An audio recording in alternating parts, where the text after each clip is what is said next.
आपके मुताबिक इम्प्रूवमेंट लाने का क्या तरीका है?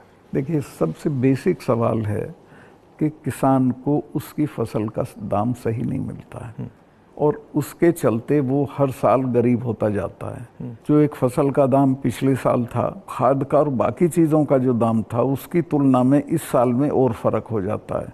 तो उसकी परचेजिंग पावर हर साल कम होती चली जाती है और उसे पता नहीं चलता।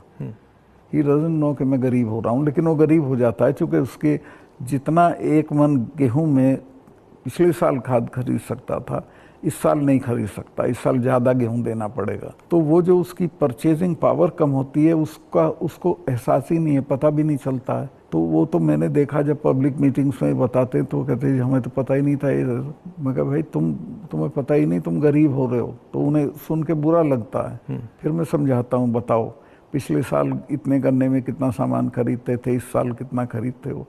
तो सबसे पहले है कि जो पैरिटी ये है एमएसपी, इसको लागू करना चाहिए।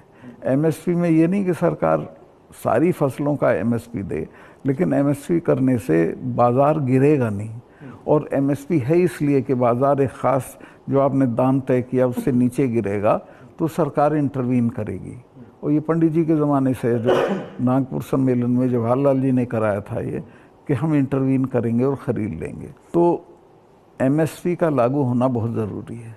और एमएसपी पे इन्होंने किसानों से धोखा किया। जब किसान कानून वापस लिए तो कहा था हम एमएसपी करेंगे, और आज तक नहीं किया। वो क्यों नहीं किया? क्योंकि अडानी ने बड़े बड़े गोदाम बना दिए, फसलें एक दाम पे खरीद ली, अगले साल उनके दाम बढ़ जाएंगे, वो बेचेगा।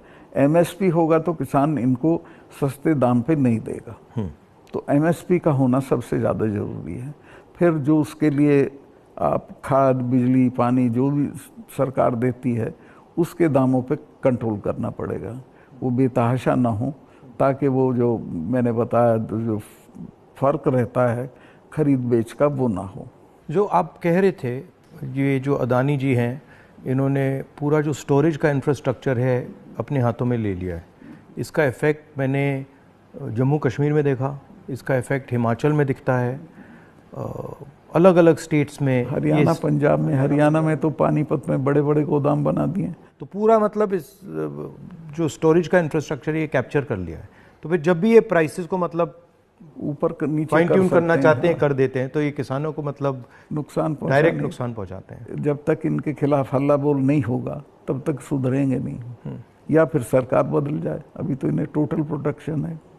मगर मैंने देखा है कि जनरली सरकारों के पास जो किसान का जो स्टोरेज की कैपेबिलिटी होती है, उसके बारे में सरकारें ज़्यादा नहीं सोचती हैं। वो ज़्यादा नहीं, बिल्कुल नहीं सोचती।